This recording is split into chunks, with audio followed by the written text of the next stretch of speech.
What's up? If you notice here, I have some door trim. I guess it's edge trim or edging. What I'm going to end up doing, I parked the C10 and the Volkswagen in the garage together, and it's a tight fit with everything that I have and with how big the C10 is. So opening up the door, you have to open it up and gently lay it against the Volkswagen when you get out, 9 times out of 10, which is just kind of opening the door, no pun intended, for an accident to happen.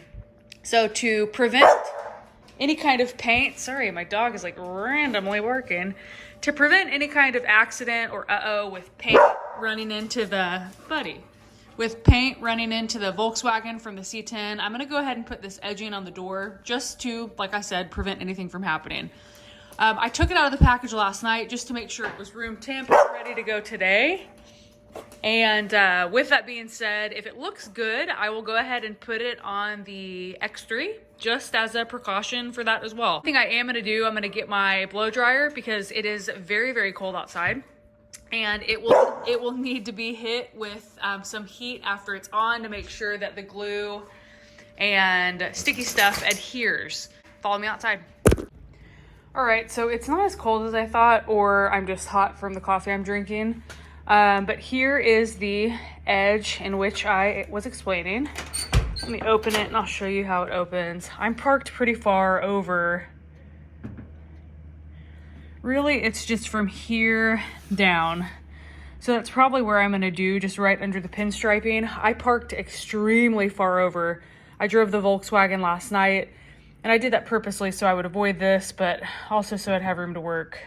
So I'm gonna measure real quick, cut, and then I'll show you how I put it on. But again, actually I'll probably do from, well, let me take a look of where I could do it so it's not so obvious. All right, I decided I'm going to start at the door handle because that is where this one over here seems to start.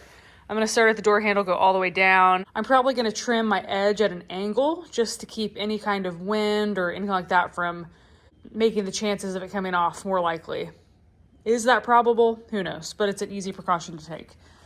So I'm gonna cut the ends at an angle, and then I am going to open that part up and take the red area out that will expose the adhesive and lay it on the edge of the door. I'll show you the very first of how I do that, and then afterwards I won't show you because I'll want to do it right. All right, so I have the red part right here peeled back. Just a reminder, clean your door. I went ahead and did that off camera. I didn't think it was necessary to show you guys, but what I'm gonna do, or I'm gonna attempt to be able to show you, is you're gonna open up this right here. And then once you have it open, I'm not gonna be able to do this with one hand. You're going to lay it along the edge and then just go all the way down, keep peeling. I'm gonna show you after it's finished because there's no way I can do this with one hand.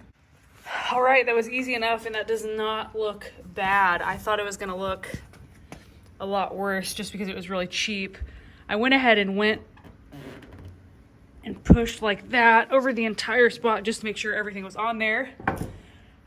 You saw the adhesive on the back. I made a point to put that on the back so you couldn't see it on the front of the door because it is visible. You'll see, let me see here. You'll see a little line of that puffy adhesive. So you want to make sure that is facing the back. But yeah, this is going to be really nice. I'm going to hit it with some heat here in a second. Just take a blow dryer and go over it, which you guys don't need to see that.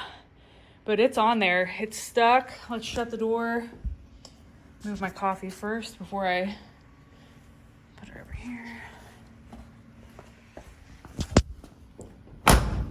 Oh yeah, that looks great. Barely visible. So I'll open it. Perfect. So obviously it could still very well put a dent in something. However, it's not a sharp edge. It's not even, wow, that was a tongue twister. It's not a sharp edge. It's a rounded plastic edge that is a lot easier on paint. So if I hit here first, which I do sometimes depending upon how close I am, or if I hit here, which I've showed you I've done before, it's a lot better on the paint. Awesome. Oops. So because that turned out so well, I will probably do some on the X3 just to protect the paint on that. Great, this was awesome. This was a win. I have a lot more left over. Again, I will put the description down below, or the link, excuse me, so you guys can pick one up. It got here in a day, super quick for Prime if you have Prime. Other than that, easy peasy way to prevent yourself from not opening your door into things, because that's gonna happen, but from one, chipping the paint, or two, potentially putting your paint on something else. So thank you guys for watching. If you found this helpful, like the video down below. It helps substantially. Subscribe if you're not. I have random videos like this all the time concerning the GTI, the C10, and the X3. And yeah, I appreciate you guys watching. Have a good New Year. This is probably the last video before the New Year.